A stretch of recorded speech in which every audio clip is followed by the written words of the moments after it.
Welcome to the Midwest Blitz. It's college football comfort food for the Midwest soul. Now, here are your hosts, Coach Drew and Big Nick. Welcome to another edition of the Midwest Blitz. It's Coach Drew and Big Nick. Yeah, yup. We're doing another week recap where, we come in here and we talk about different teams. Now, we're getting a lot of fans from the SEC and the ACC checking us out. So we're going to do you guys one better. We are covering the college football playoffs. And as we said before, we're just trying to bring you all together because this is the Midwest Blitz. All right, sir. So we're going to start right here at the AP. Like we talk about the horses running the tracks. We got Ohio State still number one horse running through there. Indiana's right behind them at number 2. It's a close race. Then we have Oregon in 6th, number 12 Notre Dame. 21 Michigan, they moved up a couple horse slots up. And then USC's back on the track. Now, we have about 6 teams that we mentioned. And I'll say this. 5 of them are from the Big Ten. There's about 8 total on the AP that are SEC. So as we just found out live while we're recording this, Brian Kelly of LSU was just fired. So after he took a loss, which we're also going to cover briefly, he was just fired. So now with that being said, that's an SEC team that was ranked and now they're eliminated, but they still re-rack them. Pretty interesting how they do that, huh, Nick? Yeah, they'll find another SEC team to plug in there. They'll have 9 teams ranked next week. Somehow, and they all have like 3 losses. SEC bias is very real in the Associated Press poll. If you're new to the Midwest Blitz, we've covered this a lot of times, but a lot of the AP voters have ties to SEC ESPN, so this is not a neutral poll by any stretch of the imagination. Yeah, absolutely. And last night, obviously, we all told the people that you're going to be there at the UCLA Indiana game. I hope you enjoyed it. I hope that was fun. My goodness. Yeah, what a time. It's hard to be at an IU game and see them dominate in the fashion they did. They won by 50 points, if you guys haven't checked in on it yet. And the game it's not boring for me, but it's almost boring to a lot of the fans because they're like, oh, are we still playing football? We're up by 35. We're up by 42. Never happened in Bloomington, Indiana before. I promise you that. Yeah. It's very interesting. While you were doing that, I was playing high-stakes poker at Pizza Hut and possibly Gary, Indiana, with my boys from my fantasy football team. Thank you for hosting that. We were watching the Midwest Blitz the whole time. Thanks, boys. Thank you for hosting us. So, I'm giving you guys a shout-out. I don't want to say names just because of legality issues, and I don't know what your bosses think if you watch the Midwest Blitz, but I hope it's a positive thing. That's all I got to say. Now we're going to head over to where the Midwest Blitz, where we cover things. We're going to cover some action. How about that? We're hyping it up. Big Nick has his Mac shirt on. We hyped up Toledo going to Washington randomly for a pay-and-play game. Go ahead, Nick. Give us a little vibe what happened over there. So Toledo was plus 1.5 headed to Washington State for a pretty random mid-season pay-and-play game, as Coach Drew just said. They were plus 1.5. They lost 28-7. So Toledo was most people's preseason favorite to win the MAC conference. Now, this is not a MAC game, obviously, but Toledo has now lost their 3rd or 4th game of the season and really has not lived up to preseason expectations for them. I had hopes for them to get a high bowl game. Some people had them as a college football playoff dark horse to be the group of 5 team that made it. Yeah, they kind of got beat down at Washington State at 3:30 Eastern on the CW. So at least nobody watched it. I hope that makes Toledo fans feel better. Yeah, absolutely. And then we also covered Western Michigan versus Miami, Ohio, the battle of the unbeatens in the MAC. So let's just talk about this. Miami, Ohio did go to the conference championship last year, and they're trying to repeat that this year. Nick, what's our insight there in that game? Hey, some people have Miami, Ohio, the Red Hawks. I love that name, the Red Hawks. That's a cool nickname, very unique college sports mascot there. They beat Western Michigan 26-7, which makes them the only undefeated team left in the MAC conference, which going into MACtion here in a couple weeks is going to make them the leader to make the conference championship game again. The Redhawks were slept on. Their coach is one of the few coaches that has stayed at a MAC school for a while. So they have program stability. They're well coached, and they beat Western Michigan, who started slow but has been good in conference play, but just lost their first one. So the Redhawks are the leader to make the MAC conference championship game.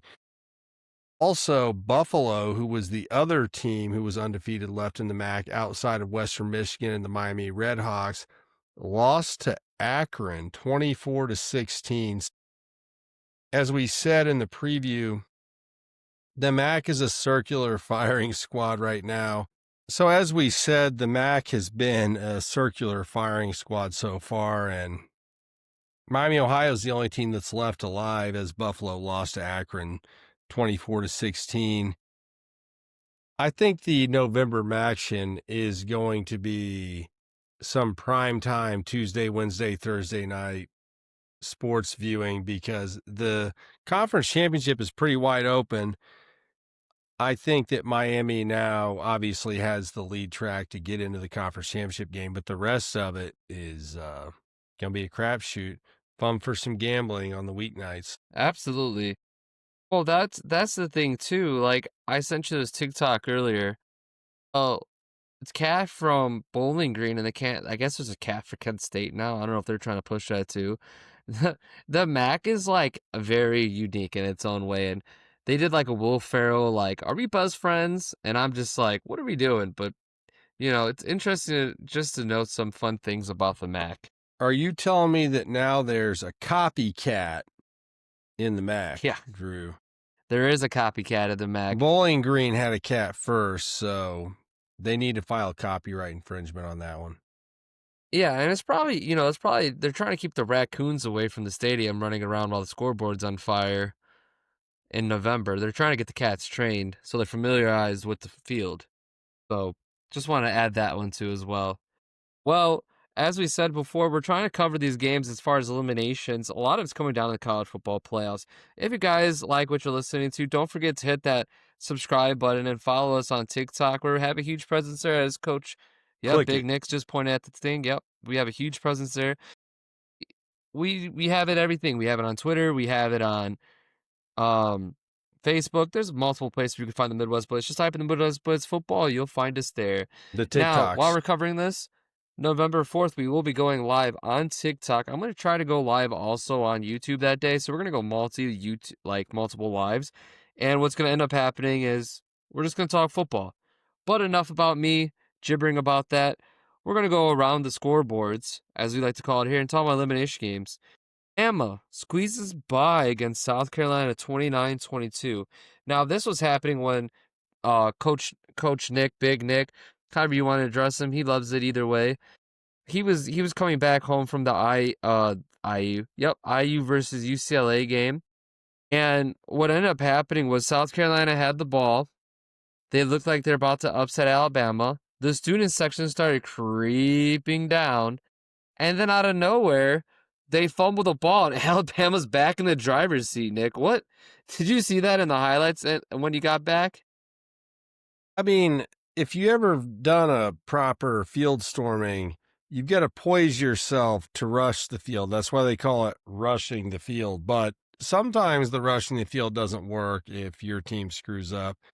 But I appreciate the thought and sentiment of teams fans being ready to rush the field. But, sometimes shit just doesn't go the way you want it to, Coach Drew. Yeah, and South Carolina, I believe, plays Ole Miss next week. So they got to hurry up and get ready to play another big-time SEC matchup, which is actually the next game we're going to talk about. Ole Miss took on Oklahoma at Oklahoma. This was one of our games that we talk about as far as elimination. Now, Oklahoma, again, takes another loss. The quarterback there at Oklahoma did have hand surgery. And I'll tell you what, me and Nick were talking about this. The window of opportunity for him hitting where he needs to be on a timing play, it's just not there. Nick, your thoughts?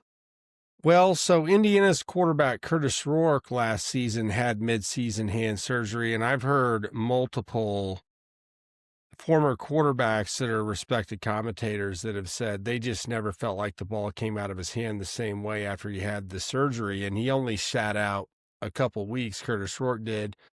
Kind of like John Mateer, you sit out 2 or 3 weeks after hand surgery. Well, I mean, I'm trying to put myself in the head of a doctor. I'm not a doctor and I don't play one on TV, but I used to work with a lot of doctors, and the fact that a doctor cleared him to play doesn't mean that he's actually ready to perform at his fullest potential. I also Absolutely. had back surgery when I was in high school playing sports, and I was cleared to play. I'm not sure my body ever actually fully recovered from it, but the point of me bringing that up is, yeah, the doctor cleared him, but that didn't mean he was ready to go. And if you imagine all the little bones and muscles and in a hand and all the dexterity that it takes to throw a football or a baseball or anything, the fact that he was cleared to play did not mean he was really ready to do his best. And it's not John Mateer's fault. And he's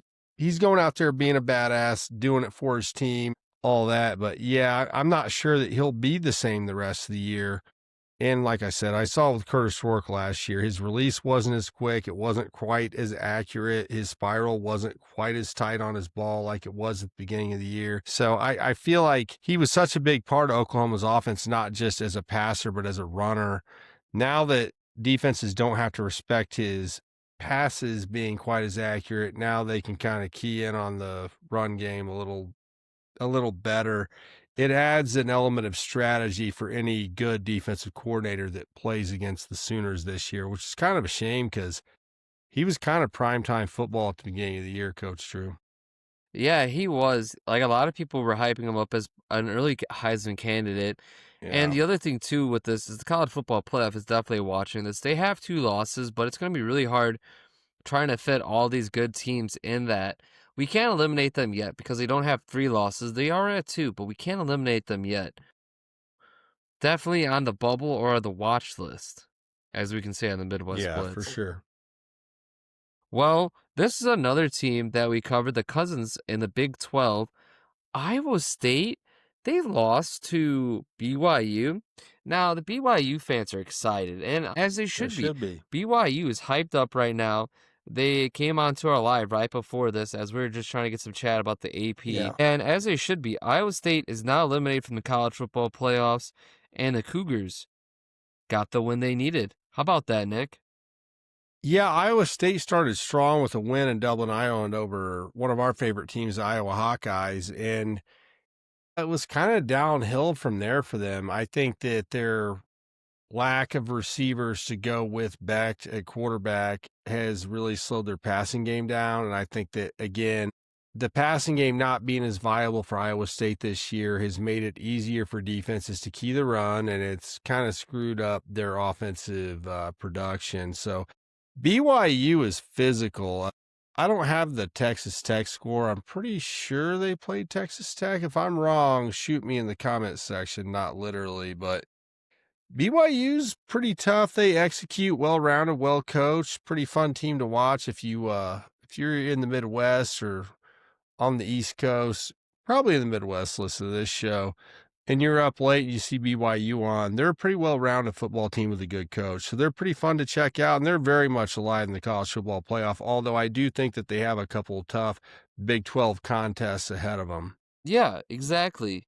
And we're going to be excited to see what happens there because we do have 12 teams that are battling for these positions. I mean, my team, Notre Dame, they control nothing, honestly. They just have to win.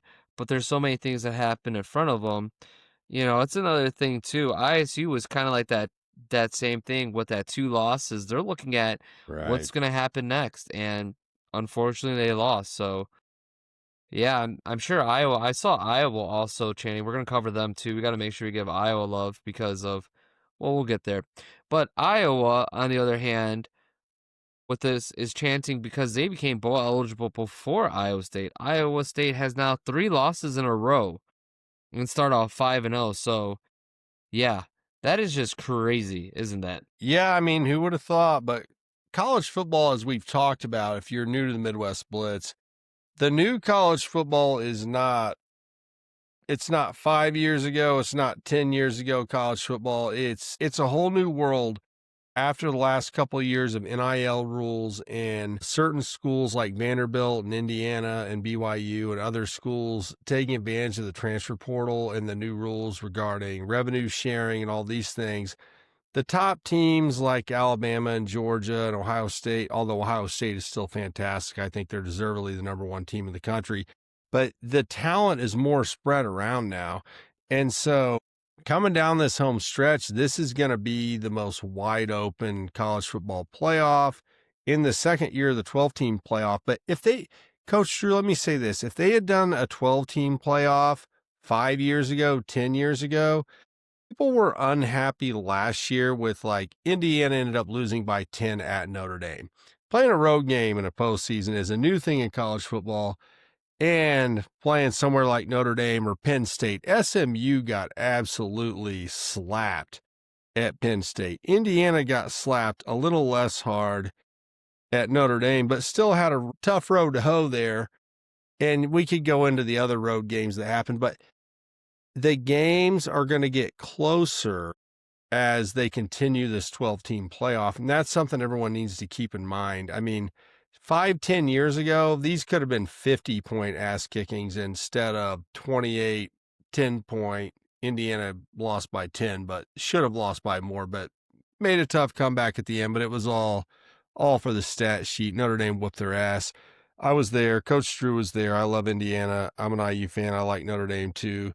But the point I'm getting at is the talent's more spread around, so this is going to be way more interesting to not just see who makes it in, but to see how competitive the games are once the 12-team tournament starts. I think we're kind of seeing that now, too, because as the previous video I posted about the Big Ten and SEC, we're almost having these Clash of Titans where there's a lot of teams that are 5-2 right now sitting on the, what we call it, elimination list.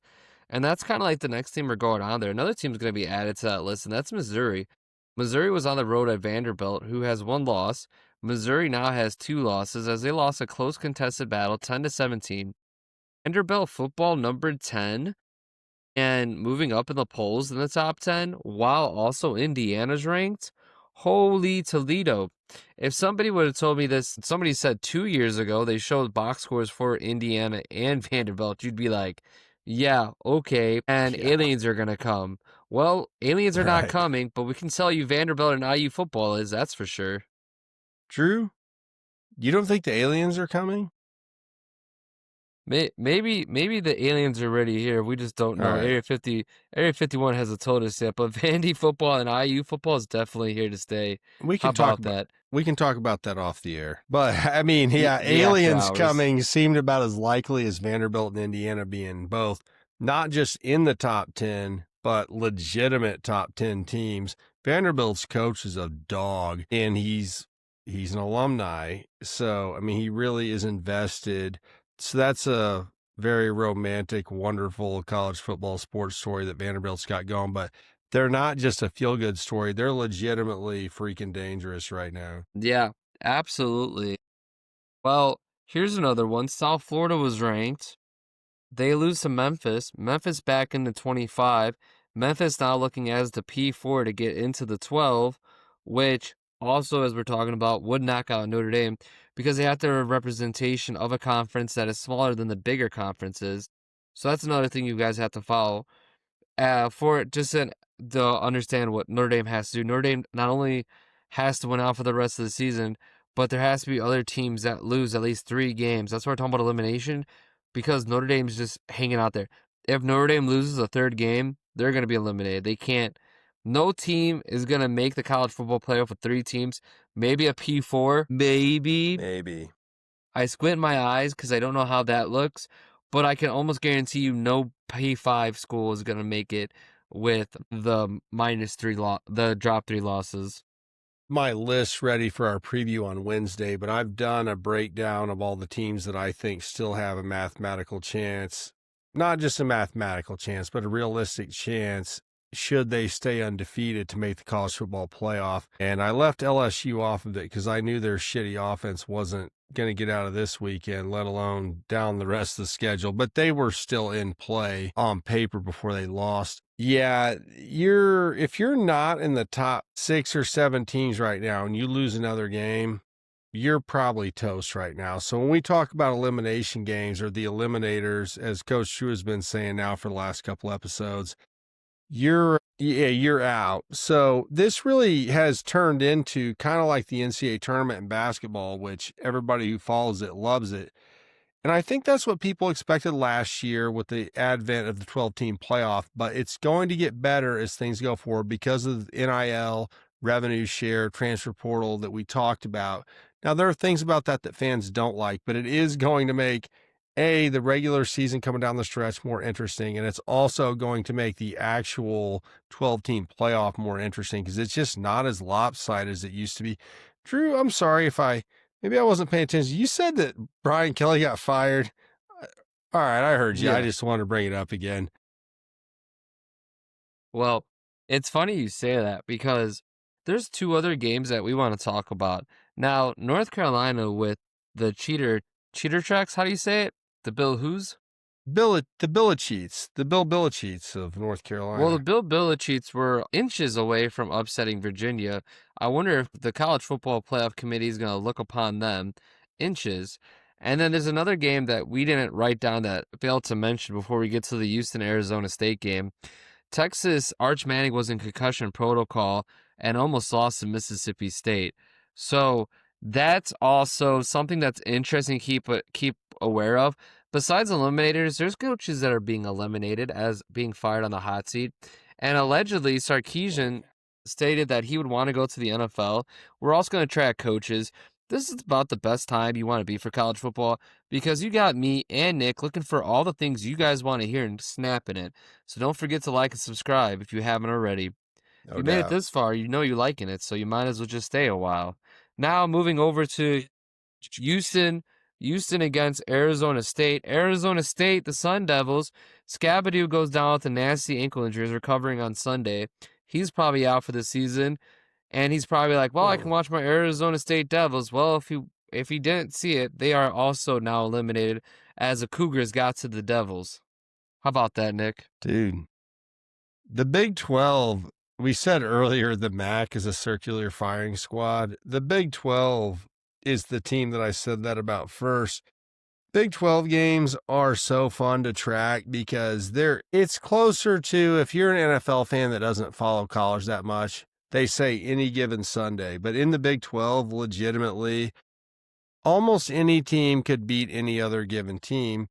And it's fun. And it's not because in the Big 12 the teams are not good, but they're just very competitively even. And to me, as somebody that really loves football, that's very fun to watch and very fun to observe. There's a lot of good coaches and a lot of good players in that league. Absolutely. Well, it's about that time to head over to the Big Ten, where we're going to start off right where Nick started off his weekend on Saturday. UCLA traveled to Indiana. I posted a picture that was captured by one of our insiders that was there on boots on the ground, and I reposted it, so they were not a fan of Amalivia. He said something worse than that, but yes, UCLA's Cinderella run, the shoe cracked when they got to Bloomington. It might have been lost on Little 5. I'm not going to take too much of your time, Nick. Go ahead. Actually met the front runner to win Little 5 this year while I was down there. I didn't get his autograph, but I will if he wins it. So Indiana smacks UCLA 56-6. Kirk Herbstreit and Desmond Howard thought that UCLA was going to not just cover, but keep it close. UCLA has a good offense. They're going to keep it close in this one. You know, Drew, I feel like a real asshole as an Indiana fan. I used to like these guys when my team was bad and they disrespected our team, but they deserved it. Dude, these guys can kiss everyone in the state of Indiana's ass for acting like UCLA was going to keep it close. I wasn't sure if Indiana would cover the 27.5 just because of backdoor covers and UCLA's been really hot. But I want to call this for the number 2 ranked Hoosiers. This is the E.J. Williams game.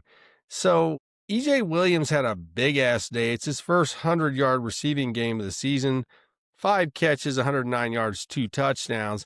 UCLA defense had I'm going to say a pretty good game plan where they basically double-teamed or bracketed Elijah Surratt and Omar Cooper the entire game. Surratt leading the nation in touchdown catches with 10. He had 1 the other day. But EJ Williams, the third option at receiver, steps up, catches the ball, makes big plays. When his name is called, he was interviewed after the game, and they were saying, how did you feel that they double-teamed the other 2 guys and didn't double-team you? And he said, I don't really think much about it. I just catch the ball when it's thrown my way. And that is the mindset of this Indiana team. Nobody's selfish. Nobody says, well, why aren't they double-teaming me? Or why don't somebody look at me? Why doesn't somebody interview me? Indiana doesn't care. Indiana performs every assignment on the football field, and seeing it live gave me a new perspective on this for this season. Every assignment on the field is performed with equal enthusiasm, whether you're getting the ball or defensively, whether the ball's going to be thrown my way or whether I have a chance to make a tackle or not. The execution is a coach's dream. It was absolutely beautiful to see in person because there's some things you can't see on television that in person, my seat was high about the 50-yard line, and I could watch the whole field, and I was like, this Indiana team has no holes. There are no holes in this team. There are no overt weaknesses. We had concerns about offensive line for Indiana. We had concerns about defensive line after losing C.J. West and James Carpenter to the NFL. There are no real holes. It doesn't mean that they can't get beat. It doesn't mean that they're perfect. But the fact that everybody plays hard and is enthusiastic, what do we say in baseball, Drew? Be ready for the ball to get hit your way. Want them to hit the ball your way. Yep. When you're in the field. And that's the way everybody on this Indiana football team plays. So this is the EJ Williams game. 5 catches, 109, 2 touchdowns. Mendoza, 15 out of 22 for 168, 3 touchdowns and 1 interception. Just another day for Heisman Mendoza. Hemby and Kalon Black at running back combined for $150. But the Hoosiers defense got the party started, which I believe is what I said on our preview for this. I said that they were going to crash UCLA's party. The first 2 plays of this game after Indiana kicked off were a sack by was a sack by Tyreek Tucker, defensive lineman, then a pick 6 by All-American linebacker Aiden Fisher. And it was on an RPO play that I found funny, Drew, that Indiana is one of the best RPO teams offensively in the country. And so when you practice, your number ones on offense go against the number ones on defense. So Indiana's defense is used to defending a team that's very efficient and very deceptive in the RPO game. And UCLA thought they were going to run an RPO after their quarterback got sacked the first play of the game, and it got pick 6. And every IU fan in the stands was like, yeah, we see how this is going to go. This is not going to go UCLA's way. I'll give Nico a little bit of credit, though. He was 13 of 17, 0 touchdowns, 2 interceptions. But, man, Indiana had him wrapped up in the backfield, sometimes with 2 guys, and he would escape pressure. I really see why he was a 5-star recruit. He didn't have a chance to have a great passing game against this Indiana defense just because of pressures and how good Indiana's defense is. But, boy, he's a lot stronger than he looks. He's kind of tall and lanky. Not saying he looks weak, but, he's kind of tall and lanky. He escaped some pressures, and he was wrapped up a couple times where I was pretty surprised that he got out of it. I want to give some credit to Indiana's defense. Isaiah Bones-Jones had 8 tackles and a half sack. Aiden Fisher left the game after his pick 6.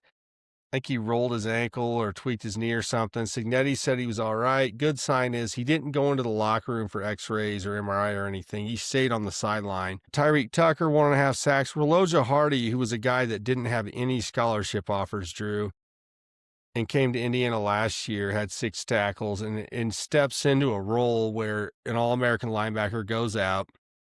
He comes in, 6 tackles. Helps Bones-Jones call the defense pre-snap. The Indiana defense is not just one of America's best, but one of America's most physical defenses, and that's something that nobody thought you would ever hear about Indiana. On the offensive line, they were fantastic. Mendoza sits back there all day and gets to ply his skills and show off all the arm talent that he has. The Indiana's offensive line was absolutely elite in this game. I know UCLA hasn't been the best team all year, but they've been on fire the last few weeks, and Indiana absolutely torched them, just like they did Illinois. And I mean, that's the thing that I love about this win for Indiana. UCLA deserves all the credit in the world for the momentum that they gained after they fired their coach. But so Indiana comes in, and they could have been unfocused coming into this game and said, oh, UCLA wasn't that good. They won a few games, but they came out and played like they were playing for the national championship game till the final buzzer, even with their backups in the game. It's a dream for an Indiana fan. I want to give credit to number 9 for UCLA, the defensive back, had a hit on Kalon Black, catching a pass out of the backfield that should be on the old Jacked Up on ESPN when they used to highlight players getting hurt by big hits, which Kalon Black did not get hurt. He's okay. He actually took it like a champ and caught the football. But number 9 for UCLA had a great hit. I really live. You could hear the contact from the stand. So did Kobe Martin from Fishers, Indiana, came in mop-up time at running back and ran over a dude, and you could hear their helmets clash from the top of the stadium. I mean, it was a physical game, and UCLA played physical. It's not like they didn't play well, but Indiana has just showed the focus that Curt Cignetti has instilled in this team. It's very impressive to see, and to me, this was a test, Drew. I don't want to go on about the Hoosiers too long in a 50-point win, but to me, the test here was of focus and concentration to come out and play a team that was not ranked high, and come out and still play your best at every position. And Indiana pretty much did. And this is why I call it the E.J. Williams game. E.J. Williams is ready. He might go a game and only have 1 or 2 catches. And then when it's his time, he comes out and balls. And when he was interviewed, he was not boastful. He didn't even act that happy. He just goes, it's my turn. So I'm going to capitalize on my opportunities. And this team, I heard from an IU radio guy the other day, they said this team on the bus and on the airplane on a road game is more professional than a lot of NFL teams. And that's all due to Curt Cignetti and his staff and to the players. These young men that actually have the focus to come out and execute every week, they deserve all the credit in the world. I wish I could name every single dang one of them. I'm so proud of these guys. This is what you want to see out of, I don't know, is this term antiquated, Drew? Student athletes, but these guys really, they appreciate the opportunity to come out and play football and the opportunity to just be there and enjoy their time. It's really fun to watch. Yeah. I think you put it the best way you could. And, I like to say this about Indiana. I mean, I think a lot of people are kind of like waking up to the fact that this actually is a good football program. And I'm glad you went. I'm glad you got to witness it. And I'm just glad they continue down this path. Again, we're going to be covering Indiana as they go through their processes. There's these other teams too. Now, some people thought UCLA was the Grim Reaper of the Big Ten. I claimed them to be Northwestern. Northwestern was on a mission for some people in Nebraska. They almost put a hit on Matt Rule in a sense of hoping that Northwestern could just beat them, put them out of their misery, and all this stuff. I think Timmy Trumpets was there too. He was doing the Actually, just became eliminated. He lasted longer than most people projected early in on the season. Kudos to them. But Nebraska comes out with the win at home, 21-28. They're still alive. They're hanging on a prayer. Nebraska is trying to get into the trenches with this. Nick, do you got any things about the Nebraska-Northwestern game you want to chat about? Well, Nebraska jumped out to a 21-6 lead, and it kind of seemed like it might be a foregone conclusion, but the Wildcats would fight their way back at the end. First of all, before we get into the comeback that Northwestern had, I want to say that Emmett Johnson should be appreciated and loved by Nebraska football fans, and I'm sure that he is. 27 carries for $124 is like an old school Big Ten running back number back when the old I formation, and we're just going to hammer you with the run. Emmett Johnson has been so reliable and so fun to watch for this Nebraska team, even catching passes out of the backfield. He had 2 touchdowns. He means everything to this Cornhuskers football team. So Nebraska had everything under control until Caleb Kumalafe for Northwestern, the running back, led the charge with a 56-yard touchdown run in the second half, which narrowed the score differential down. And then I'm going to mess this name up, Mac Ualen, did not say that right, but the linebacker for Northwestern, who's been really good in pass coverage this year, came up with a clutch interception. It's a 1-score game. We thought we had I thought we had a barn burner until Caleb Stone gave it back to the Huskers a few plays later. But this Northwestern team fought hard. The Nebraska defense held Stone to 15 out of 29 passing with 2 interceptions. And Emmett Johnson had the go-ahead touchdown with 2:44 remaining to go up 7. The Wildcats, though, fought back valiantly and barely missed a game-tying touchdown throw on a 4th down play at the end, right at the goal line. End up losing 21-28, like you said. Raiola 16 out of 22 for $141, 1 touchdown, 1 interception, and a fumble. So Raiola has had a turnover problem recently. Isaiah Hunter, 6 catches for 70 yards and a touchdown, was an absolute dog again. I'm not sure if Ja'Cory Barney even played in this game. I think he was out with injuries. Like I said, I was in Bloomington for the Indiana game, so I had to come back with highlights and kind of piece this together. Sorry, Cornhusker fans, no disrespect. I think Barney had to be out because I don't think I saw him with a catch. Roast me in the comments if I'm wrong about that. Nebraska at 6-2 remaining has USC, UCLA, Penn State, and Iowa left on their schedule. So that is by no means an easy road to hoe down the stretch with the last 4 games, but they remain with 2 losses, and they've got 2 quality losses. So in theory, they are still at play. I know some of the Nebraska fans have lost faith. I wouldn't lose faith on this football team just yet. They managed to survive. Enjoy the rest of the season, Cornhusker fans. We enjoy the comments and the feedback from you. Raiola just needs to take care of the football a little better, I think. Yeah, and some people are over him too as well, which is interesting too. The other thing I would say that to mention about Nebraska and their schedule is I think that might be enough to create a resume to at least submit it to the college football playoffs if they win out. I'm not going to say they get in because of it, but there's another team we're going to talk about, and it's Iowa. They're playing really, really well, and we're going to touch on that too. We got to talk about that one. But we're going to get in touch with Illinois, who now is eliminated with their loss to Washington. Washington stays alive. That's what's going to happen with a lot of these Big Ten teams that we're going to see. A lot of these teams are going to start getting eliminated real quick, and we're recapping all of them. Brent Bielema's not going anywhere, so we're not going to start any rumors there. We're not those people. We don't think he's going anywhere. He loves Illinois. No. The other thing, too, is I feel bad for Altmaier, as he was our dark horse for the Heisman race, and now he's came back, tried to help them get to the playoffs, and now he just finishes out the season. No shade for Luke Altmaier, who did have 2 interceptions in this game. One of them was tipped at the line of scrimmage. The other one was thrown into... He was trying to hit that tight hole on the sideline, but he basically threw it in a triple coverage.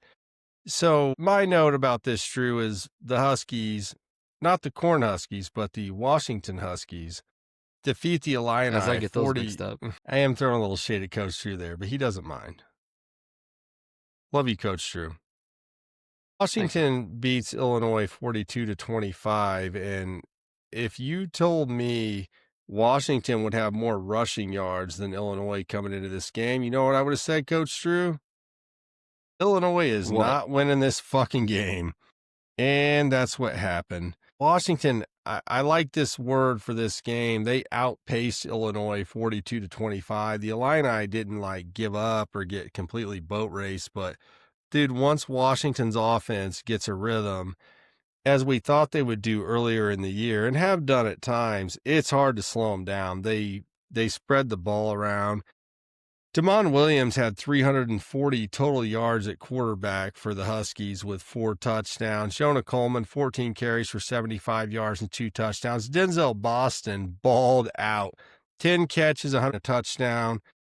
Decker DeGraff had a touchdown pass, and Rashawn Clark had an interception for the Huskies. So here's my questions for Illinois, because this is the Midwest Blitz, not former Pac-12 teams of the Big Ten Blitz. And we were rooting for Illinois in this game. Altmaier, 22 of 34, $199, 2 touchdowns, 2 interceptions. We already kind of talked about that. Caden Feagin, however the hell you say it. I'm not going to apologize for mispronouncing people's names anymore, Drew. It's too late. But he had 6 carries for 32 yards. The other 2 running backs, who I'm not going to mention, not because I'm mad at them, but I don't want to turn this into a thing where I'm dissing the other running backs for Illinois, because they are good. How do you have 6 carries for 32 yards and the other 2 running backs had more carries than you? Caden, the Hammer, Feagin, as I like to call him, the Hammer, the big boy, 6'3", 250 something. Was he hurt? I looked it up. I didn't see where he got injured. How in the hell do you only have 6 carries? I said coming into the game that this was Illinois' Super Bowl, and this was Brett Bielema's Super Bowl, and they were going to dominate Washington by pounding them up the middle with the run, just like they did against a couple other teams that we talked about on the preview episode. I'm just disappointed that Feagin did get more carries. If he's injured, Illinois fans, hammer me in the comments, but I could not see any indication of that. Hank Beatty, still a dog, 6 catches for 73 yards. I love Hank Beatty. That kid, he's a baller, man. He ain't the biggest, but dude, he knows how to ball. Colin Dixon also had a touchdown catch for Illinois. So as you stated, Illinois' CFP hopes are pretty much over with 3 losses. Washington at 6-2 is still alive. Their remaining schedule, Wisconsin, very winnable. Purdue, if you don't win that game, just quit playing football. God dang, they're horrible. We're about to talk about that. Then you got UCLA and Oregon. UCLA, not a layup win, but Oregon, obviously a tough game for the Huskies with 2 losses, but still alive in CFP hopes as the Russian roulette of college football playoff eligibility comes up. But this is the thing, Drew, that I wish we had more time to talk about. We won't dwell on it, but correct me if I'm wrong. This Illinois defense has really not stood up to a good offense all year. And the best performance defensively I could think of for them was against Duke, where they shut down Duke's running game, which isn't very good, but I think Duke's quarterback threw for like 380 or 90 yards against them. The Illinois defense has just not been up to snuff this year. I think they have not held their end of the bargain in this year where Illinois was hopeful for a college football playoff run. Illinois' defense they pretty much got their butt kicked against every good offense they played this year. Yeah, absolutely. So, now, I know you're talking a lot about Purdue, and yeah, I get it. But Purdue won that next game, or this game, didn't they? They were up 20-0. They beat Rutgers, didn't they? They were at home. Everything was going well. Purdue won, didn't they?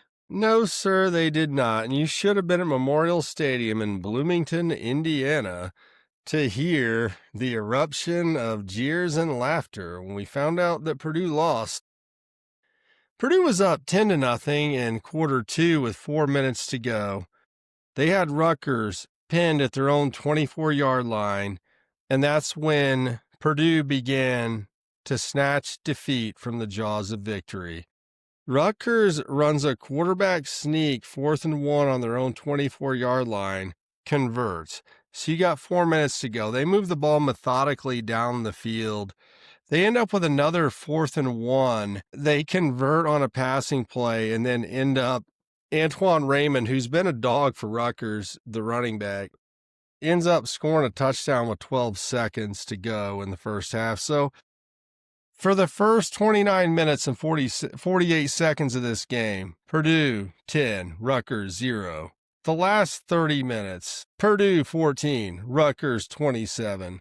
Purdue pretty much rolled over like a dog and let Rutgers rub their freaking belly, man. I mean, it's embarrassing. The defense in this game on both sides of the ball was so bad. KJ Duff for Rutgers, their leading receiver, Ian Strong, who I think I referenced earlier mistakenly on another team. Apology to that team and to Ian Strong, who has been an absolute dog all year. He's averaging 100 receiving yards a game. A.J. Duff caught 6 passes for 240 yards, Drew. Not 140. That's 40 yards a catch for KJ Duff. He somehow only managed 1 touchdown out of that. I guess we should knock him because against Purdue, averaging 40 yards a catch, maybe he should have had 2 or 3, but and the coverage wasn't much better for Rutgers. There was a play where Devin Mockabee for Purdue, the running back, was split out at wide receiver on a goal line play. And then Purdue ran a motion, and Mockabee was standing out there all by himself. And then there was a slot like a nickel back for Rutgers who started pointing at him like, who's supposed to cover him? No one's on him. But he didn't decide to run out there. So Malachi Fields, I think, was in for Purdue at quarterback at that point. Just throws it over the defense's head to Mockabee, and Mockabee catches the ball and puts his hands out like, no one's going to cover me? I mean, it was hilariously bad defense in this game. We've ripped Rutgers all year for bad defense. We've tried to support the idea that Purdue would be able to win if their defense could improve, and they certainly did not in this game. I mean, it was like, I ref some JV football games, Drew, and that's what it looked like. It was like, oh, I'm supposed to cover that guy? Oh, we can't just let that guy run down the field? And then some of the passes to these wide open guys were so off the mark, too, that, like I just said, Duff could have scored again, but he was so underthrown a couple times. I mean, it was like a freshman or JV football game in terms of execution. Pretty embarrassing. I'm pretty sure the Purdue fans won't like me pointing it out, but I don't think that they'll argue I'm wrong about any of that. Yeah, absolutely. I mean, Purdue, it's going to be interesting to see what happens between now and next year. They just hired this head coach. He's supposed to come over and basically turn over all the stones and make it better and rebuild Purdue. Right. It'd be crazy if Purdue and Indiana and Notre Dame are all ranked at once. I mean, this state would be going crazy. I can only imagine, anytime you go on Facebook, there's just one fan base attacking the other.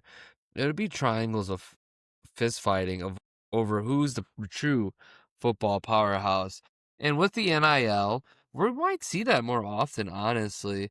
Purdue's basketball team is ranked number 1 in the preseason polls. Now, preseason polls, as Big Nick alludes to, is as good as saying, yeah, that team has a shot of winning it all. We don't know what's going to happen, but in the NIL, or the modern era, as we call it, of college sports, you just never know. Not to get off topic, but there is a person that was let in from the G League into the college basketball realm. So just FYI, the NFL doesn't have anything like that, but just keep an eye on there. I know NCAA has extended people's stay more than 5 to 6 years, but they got rid of that because of COVID. So we'll see how freshmen get paid to players that actually did something get paid.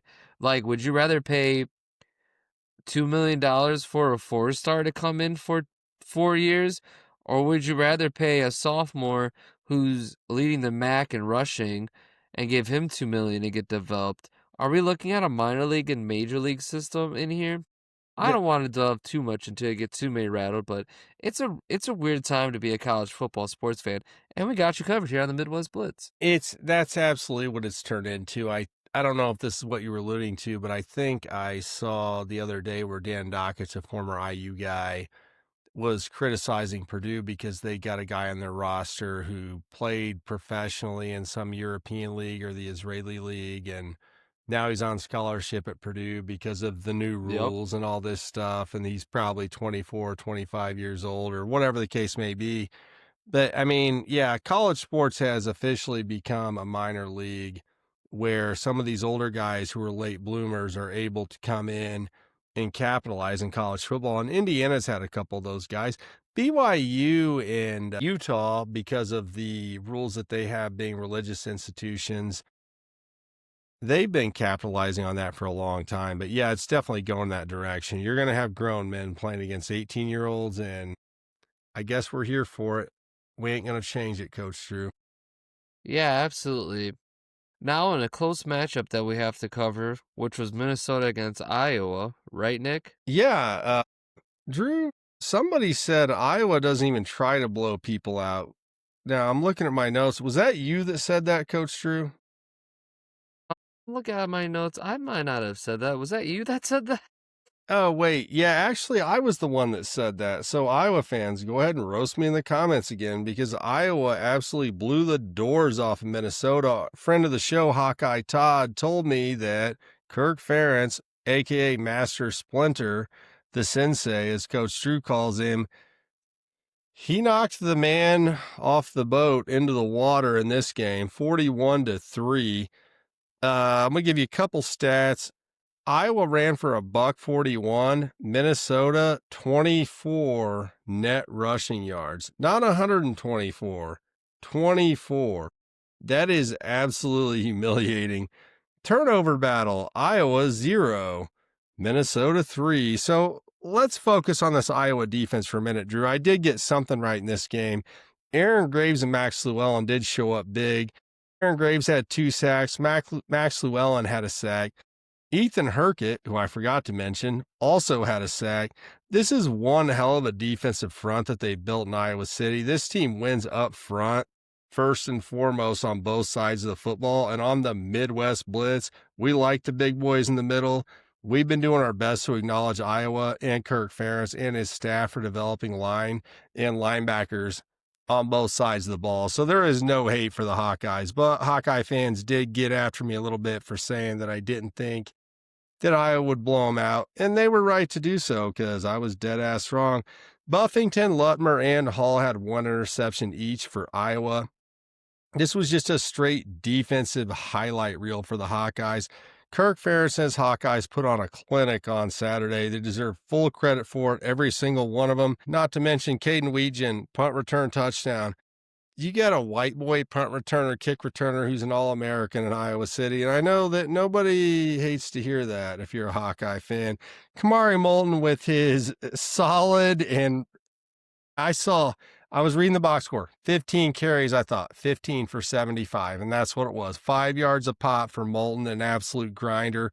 Gronowski was 12 of 19 for a touchdown. Minnesota got crushed like an empty beer can in this game, Coach Drew. Absolutely humiliated. And, Gopher fans, I've been repping you guys all year, and you went down there or your guys went down there and laid an egg. It embarrassed me on the internet, so I've got to throw a little shade. I like PJ Fleck. I still think he's a great football coach. I still like the Gophers, but holy crap, dude, that was a butt kick in Iowa City. Yeah, that was. And again, it's so funny, like how TikTok algorithm likes to just make the Midwest Blitz look like we don't know football. We make these things, I post them early. I try to post them Thursday. If we got a big game like we did for Floyd, which we were super excited, we're pushing on Twitter, we're pushing on everything. We were coming out and saying, yeah, we're trying to get people interested in this game. Well, yeah, we get people interested, then we get sniped because the post then comes back and everyone goes, oh, blowout. They don't blow out teams. Okay, all right. Here's what I'm going to say here. All right, ladies and gents. Congratulations, first off. Okay, Iowa. I am your representative here from the Iowa caucus. Okay, listen, guys, we got this. I got you. We're here together. But listen, let's not celebrate too much of Floyd, all right? We got to pony up because guess who's flying in from the West Coast? Dan Lanning. And if you didn't hear what happened in Pennsylvania, you Iowans, you better be ready for some brawl, close games. You're going to hear a lot of this verbiage. And you know what, Iowa? If you blow them out, I want everybody that's an Iowa fan to come to our podcast and literally lay an egg on us, just like Oregon does, because I'm predicting the future. So, Nick loves Iowa. We love Iowa. We hyped you guys up. We wanted you guys to win this game. Damn if we say something's close, but yeah, I get it. It's exciting out there in Iowa. It is. Which is going to put us in this other game. I'll take Go every ahead, Nick, bit. you got some? I'll take every bit of criticism. I just sold my I Heart Iowa bumper sticker that I'm going to put on my car after we finish this podcast. I'll take every criticism from every Iowa fan in the comments. Thank you for watching. Thank you for commenting. Hopefully you subscribe, give us a like or whatever. I'll take every criticism except for the one guy that said, why don't you watch Iowa football and get out of the stat sheet? I do watch Iowa football. You're the one that hasn't been watching the Midwest Blitz. So if you want to compare football knowledge and all that shit, I don't know, come back in the comments. We might duke it out there verbally. But we do watch Iowa. We like Iowa. I like the bumping heads at the line of scrimmage. That's sexy football to me. I hated Tom Brady. I hated when the Patriots were throwing it 50 times a game and all that shit.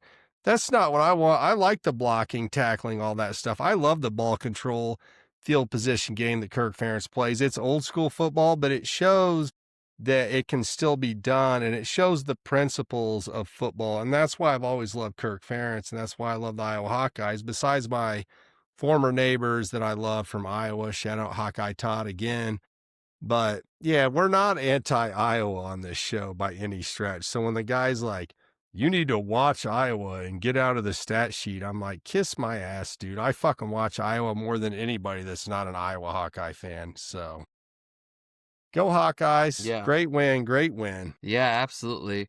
Well, Minnesota, the boats have burned, they have crashed, and you guys are now eliminated. Master Splinter has destroyed those boats. Did they burn the boats, also- or did they burn the paddles that they row with also? Because I'm a little pissed at PJ Fleck, because I try to give him some credit, and then he gets me toasted like this. So, a little salty. I feel like Master Splinter, like, just so some people can have some comedy relief, it's like Master Splinter went on the boat, went to go punch PJ Fleck off the boat, went to the Midwest Blitz, punched John Gruden, Silent Bob in the face right after as like comedic relief. Like, we got punched in the face too, and we're like, we're wearing Iowa gear. And he's like, whoop-pow, whoop-pow. Sorry, I'm just going out kicking everyone's ass. We get it, Iowa. It's happy. Now you got to take on the Quack Attack. Now we're going to head over to the Quack Attack, where they hosted Wisconsin. This game was closer. We're talking about this pregame, and Nick was actually saying that the game was closer. I want him to elaborate out that. I want him to share you his insight. Even though there was an injury, I want you to tell America what you told me. So, in my analysis of what I could tell from the highlights and the box score and all the stats, again, I was at a college football game. I'm sorry I can't watch every football game in the history of the world, Iowa fans. If I could clone myself, Coach Drew, and literally watch every football game that's ever been played, I would do it. And Drew, if anyone knows it's true, it's you, because I annoy the shit out of you trying to watch all these games the way I do.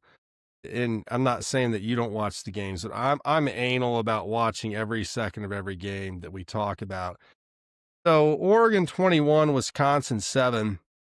We theorized, as many pundits did, that Wisconsin might get shut out again. They did not. They did score a touchdown in this game. So some people might be saying Oregon was favored by 30-some points in this game, Coach Drew.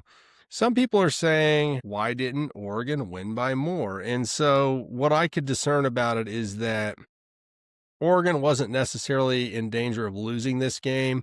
Wisconsin played a lot of deep coverage. I saw a lot of like straight up cover 4 shell, which if you don't understand that, I'm going to make a video about it and post it on the TikTok. We'll post a YouTube short about it also. But so Wisconsin went into a lot of soft zone coverage.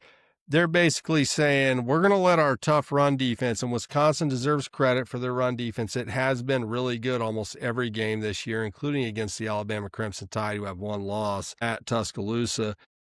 They're like, we're going to make you run it. We're going to play a soft shell. We're not going to let you throw deep. And so I think that they kind of drug Oregon out in that way, sort of the way Iowa did Indiana. I don't know if that's not an apples to apples comparison, but they're like, we're not going to let you beat us over the top. We're going to try and force you to run it. And Oregon took the bait. and they win 21-7. I don't think they were in danger of losing this game, but I wonder if coming college football playoff time, assuming Oregon makes it, they still have some tough games to go. Maybe something's been exposed here about how you could play Oregon and give them some problems, but we hope Dante Moore is okay. Coach Drew has informed me that he did get dinged up during this game. Yes, he did. And that's the thing about these games is, injuries can literally set us back in time. I think that, and I'm looking it up too because I forgot to write down in my notes. Let's see, just real quick. Yeah, he got a little blood on the face. That's what I thought. So he should be ready to go for Iowa, but again, this is gonna be a fall fight. Oregon cannot. Okay, I'm not gonna say this. Oregon needs this as much as Iowa needs this. Oregon can't afford another loss. Technically, they can because they can get to 3, but not to Iowa. Iowa needs this because if Iowa loses, they're eliminated, heading to the eliminator, or Iowa wins. That's another quality win for Iowa. Now they're creeping back up into the Big Ten, which is going to be what we're going to be talking about after we cover the Paul Bunyan Trophy, which is where we're going to head to next. Michigan played Michigan State in what Nick likes to describe old school football, right? Is that what it was, or was that another game? Yeah, it pretty much is, especially for Michigan right now. I was saying to Coach Drew, Michigan football's got, I always love Michigan's helmets. They've got the cool helmets, they've got the brand name, they've got a lot of historical success. Michigan plays what would otherwise be considered, kind of like people say about Iowa. I don't say this about people from Iowa, but some people say it, that it's a boring style of football. I never said that. But Michigan run. And then they might throw it at you a few times. Michigan kind of played the Jim Harbaugh, the winning, successful Michigan style, a lot of running in this game. No disrespect to Bryce Underwood. Another game that I think the spread was 13.5. Michigan beats them 31-20. But Michigan is hitting their stride just in time to get ready for, air quotes, the game against Ohio State. And I think, despite the fact that Ohio State is a much better overall team than Michigan, this is sizing up for an epic showdown in Ann Arbor. And I know that Coach Drew said that Ann Arbor is a whore. I didn't say that. Coach Drew said it. Actually, Coach Drew didn't say it. It's on a t-shirt. You've all heard it. You've all seen it. This is going to be another weird Michigan-Ohio State game here in a few weeks because Michigan is hitting their stride on both sides of the ball. And Ohio State, if they have a weakness, and I think Ohio State's the best team in the country. They were obviously the best team in the country last year. But their running game and their run blocking is not a strength of their football team. And last year, Ohio State had 2 NFL running backs, both guys getting paychecks right now in the big leagues. And they have talent. They have some young talent right now. They have Donaldson. They have the other Bo Jackson. But they don't have those big league running backs this year, at least guys who are going to get drafted in the upcoming NFL draft. I think the Michigan-Ohio State game is shaping up to be quite interesting. Coach Drew? Yeah, it is. Paul Bunyan's axe remains in Michigan. Yep. And like we talked about before, there will be letters coming. I don't know if you mentioned it, but I'll re-mention it just in case. There will be letters coming for the Ohio State-Michigan game that comes down to the end of the year. And I think that's going to take us into our next segment because that game, it ended. It's over. It's done with. Michigan takes care of business. Michigan State wants to fire their coach. They just hired him or gave them an extension, right? That's what you said? Yeah, and it's the old, well, not old. I've heard several sports writers writing about different teams with coaches in the second year of their contract saying, well, Curt Cignetti did this at Indiana in 2 years. So why should we be patient with our second year coach? That is an absolute ridiculous assertion to act like Jonathan Smith should be on the hot seat in year 2. I will say I'm a little disappointed in Michigan State's performance, but what Indiana has done under Curt Cignetti, not just because Curt Cignetti is one of the best coaches in the country, but because of the support, Coach Drew, this is the main part. The support that the athletic department and the university president, Pam Whitten, have given to Indiana football that they had never had before is what helped flip this whole thing for Indiana, who has the most losses in the history of high college football. I'm well aware. I'm an Indiana fan if you guys just tuned in or hadn't heard us talk before.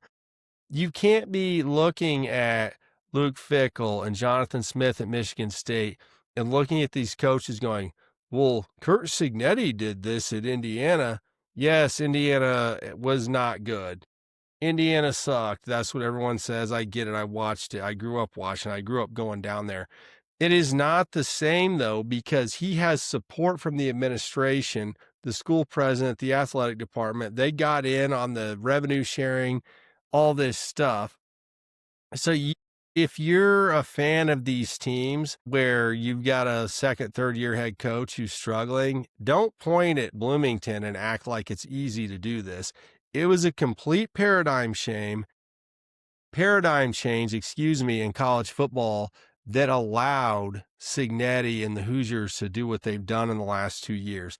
If you're a Michigan State fan, if you're a Wisconsin fan, and you're jealous of what happened at Indiana, you need to call the athletic department. If you're a booster, a season ticket holder, you need to call them and be like, look what they're doing in Bloomington and replicate it. Because they're playing chess, not checkers. And this is why what happened at Penn State happened. This is why Alabama fans were disappointed last year when they lost 3 games that made college football playoff. Losing 3 games in the SEC is pretty freaking good, Coach Drew. I mean, it really is. But when Nick Saban had all that success over the last couple decades, that's a different game. The game is different now. And Saban retired for a reason. I will repeat this over and over again. You'll hear me on TV saying it here in 5 or 10 years. Coach Drew will be sitting right next to me. We might be on College Game Day, whatever. You're going to see it. The game is different now. It's like the difference between basketball before the three-point shot and after the three-point shot. The entire strategy is different. Now, we're talking about off-the-field issues, not on-the-field issues. It is a different game in college football. So Jonathan Smith does not deserve to be on the hot seat right now. Luke Fickell has maybe not done the best job at Wisconsin, but I'm not sure he deserves to be on the hot seat either. And I say the same thing about Purdue as an Indiana fan. They're not paying their players jack shit. They're not supporting those players. They don't have top flight facilities. I know that they put a man on the moon or whatever a while ago. I mean, that's like their big talking point. All jokes aside, Purdue basketball is fantastic right now. We're at a time right now where Purdue actually might win a national championship, and Matt Painter is a very good coach that Purdue fans didn't appreciate, Coach Drew. I'm going to throw some more shit at the Purdue fans. Matt Painter's been a really good coach for a long time, and you wanted to fire him too. He's the best chance you've ever had at winning a national championship. So if you're a Purdue fan, Michigan State fan, Wisconsin fan, call your athletic department, call the AD, threaten to cancel your season tickets. Tell them, how the hell did Indiana do this? You don't have to explain it to them. Just ask them the question. And if they really want to win for you, if they really want to make you happy as a fan, they're going to look down there and pay attention like I have, and they're going to try and replicate it. And if they don't, cancel your season tickets. And guess what? An adjustment will be made because it's all about money to these people. They act like they're your friend. They're really not. Demand what you deserve, right, Coach Drew? Yeah, absolutely. It's almost like Indiana. Somebody came up to Indiana and said, I'll give you $500 million for 10% stakes in everything you make money-wise. So, I don't know. There might be some sharks in the water. Some sharks might have graduated from some areas in the Midwest. I think Nick got that reference pretty quick. Mark Cuban? Mark the Cuban, who doesn't spend money for Dallas no more because he's not a major shareholder. We're not going to get into NBA. Drew, you know what let's it's wrap all around about? the Big Ten real quick. Hold on, Yeah, one go more ahead. thing. It's all about this, Coach Drew. Show me the money. Money, money, money. Absolutely. That's what we're talking about here. Wisconsin, Michigan State, Purdue. Tell them, get the wallet out. Get your checkbook out. That's it, man. I mean, I think Wisconsin can afford to pay a few more players to score more than 27 points forwarded all season. Here's some fun stats that I just want to delve into because we're talking about the Big Ten and talking about elimination. We're going to get more of this into the preview too before we wrap up to the Midwest Blitz. Wisconsin, Purdue, Michigan State, Penn State all have not won. Yes, I did say Penn State have not won a Big Ten conference game. Jesus. Following that up is Rutgers, Maryland, Illinois 2 and 3, UCLA. So why did I mention all those teams? Because they're eliminated and they don't have a lot of wins. So now, okay, so for the most part, I've mentioned all the teams that are either around or eliminated. In the Big Ten, I wrote them down. There's 8 teams in the Big Ten that are still sticking around for the college football playoff. Not that they're close to being eliminated, but just the 8 teams that we're talking about. And we're going to be tracking for the preview of this week because we're entering close to November 4th, where we're covering the college football live. Yes, We sir. have Indiana, Ohio State, Oregon, Iowa, Michigan, USC, Nebraska.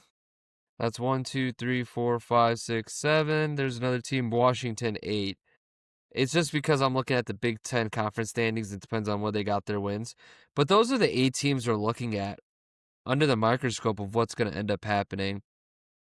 Indiana also, I feel like they heard about how I gamble on games. Indiana is the first team to make it to 200 points forwarded in the Big Ten. Now, some will say they played some teams that weren't as good, but I'll tell you this much. Hey, guess what? It doesn't matter when you score them, it's if you score them, and I think that's what matters, especially because they figured out their offense, and now they have a powerhouse going against these other teams. Is that right, Nick? Yeah, not to get back on the Indiana train again. If anybody's going to check out of the show, Drew, they've probably already done it if it's about me talking about Indiana. But if you're not an Indiana fan, the thing you should be interested in is the consistency that Curt Cignetti has provided. And then we just talked about all the off-the-field stuff with the athletic department, revenue sharing, player support, all these things. But, okay, so Indiana is the only Power 4 team in the country. This sounds like the beginning of a Midwest goodbye. It's that time. We are entering the Midwest goodbye. Indiana is the only Power 4 team that's won a conference game by 50 points, and they've done it twice. The first one was against a deservedly ranked Illinois team. Now they're going to drop out after they get beat by Washington. But a deservedly ranked Illinois team who people said was overranked because they were ranked 9th. They were in the top 10. They were overranked in the top 10, but they were a deservedly ranked Big Ten team. The other one was against a red-hot UCLA team that the geniuses like Desmond Howard and what's his name from Ohio State, Herb Street or whatever his name is, they thought UCLA was the tits. They were the cat's pajamas. And then Indiana beats them by 50. So Indiana is not pounding shitty teams. They're pounding anybody who's dumb enough to play them without a fundamentally sound defensive alignment. And their defense hasn't given up jack squat except a few big plays here and there. But when you play aggressive defense, if you watched my comparison of man and zone coverage that we posted the other day on the whiteboard, when you play aggressively on defense, you're prone to give up big plays. They give up a big-ass touchdown against Illinois. They gave up 2 big touchdowns against Old Dominion, who has done really well at the group of 5 level and has a quarterback that I bet runs a 4.3 40. That dude is freaking fast. So Indiana's given up long touchdowns, but their red zone defense has been great. Their overall execution has been great. But Indiana plays aggressively and executes at a high level. And, you know, there's a reason, Drew, why every team doesn't play the style of aggressive defense that Indiana plays. Because when you screw it up, you give up long touchdowns. Drew, do you think that I should... I'm thinking about doing, since we're in the Midwest goodbye, I'm thinking about diagramming the RPO where Indiana had the pick 6 yesterday. Yeah. Because it was the way Indiana plays it as aggressively as they play it. You force the quarterback to make decisions. I was talking to my baseball coach friend on the way home last night about tournament pitching management and playoff pitching management. And it's like, if you can't execute to a certain level and you don't put pressure on the other team, they don't have to make a decision. So if you're aggressive enough to force the other team to make decisions, then at least it gives the other team a chance to make a mistake. And that's the pros and cons of strategy in any sport. The more aggressive you are, the more you have to lose, but the more you have to gain, and the more pressure you put on the other team's coach, or whoever the athlete in the arena may be at that time, whether it's boxing or wrestling or any one-on-one sport. It's all about risk, advantage, disadvantage. And Indiana has been an absolute master of that strategically. And honestly, the Ohio State Buckeyes, who we have not talked about because they're on the bye week this week, they don't have the chip on their shoulder that Indiana has, but their execution is even better than Indiana's, especially on the defensive side of the football, which we're splitting hairs here because Indiana is one of America's best defenses. The Ohio State Buckeyes have a fantastic defense coached by Coach Drew's doppelganger, Matt Patricia. That is a defense that does not make mistakes. And Coach Drew, did I say this in our pregame warm-up? Here's how you can tell that a defense is fantastic. Not just that they're not giving up a lot of points, but if you look at a box score for a team that's not giving up a lot of yards, and then you look for sacks, interceptions, pass breakups, all these havoc play type stats, and just general tackles. The preseason All-Americans for Ohio State and Indiana, but we'll focus on Ohio State for a second so I can make my point. The tackles are spread across the board. There's some games where Ohio State's leading tackler has 4 or 5 tacklers. So the leader has 5. The next couple guys have 4. The next couple guys have 3. Then 2, 2, 2, 1, 1, 1, 1. It's all spread around because everybody does their job. And when everybody's doing their job, even your stud defenders don't have a chance to have 10, 15, 20 tackled games because the ball's already tackled by they have a chance to get there. And so Ohio State, I just wanted to give you guys a shout out for the high level of defense you've been playing. I hope my Hoosiers face you in the Big Ten championship game. Throw some shade at me in the comments on that. I know you guys think that you're going to win by 100. We're going to find out in December. Coach Drew, any feedback or just anything you want to say to get me to shut up for a minute? I'm really fired up about college football right now. I love football, and I am having so much fun doing this. I'm having so much fun with anybody who's sitting here listening to us, and we hope that if you're still listening during the Midwest Goodbye, we hope we see you on a TikTok Live or YouTube Live coming up soon. If you like to reveal yourself, you don't have to. But in the comments, if you want me to invite Big Nick to a poker game, let us know so we can make that happen November or December like previously mentioned. Sure. I mean, the Midwest Goodbye is very special. They had like ATVs going. It definitely gave you Midwest vibes. I mean, where else do you go where you can do backdoor shady stuff where Chauncey Billups or Kevin Garnett or these other people that are getting accusated could show up at any time? Maybe people from the Midwest Blitz. Who knows? Hope the FBI is not listening. I always joke with Nick, and we get the, "He just got a letter, wonder who it's from," and I always go, "IRS, oh no," which, sadly to say, from a legal standpoint, Coach Drew has got a couple of those, but we took care of it, you know what I'm saying?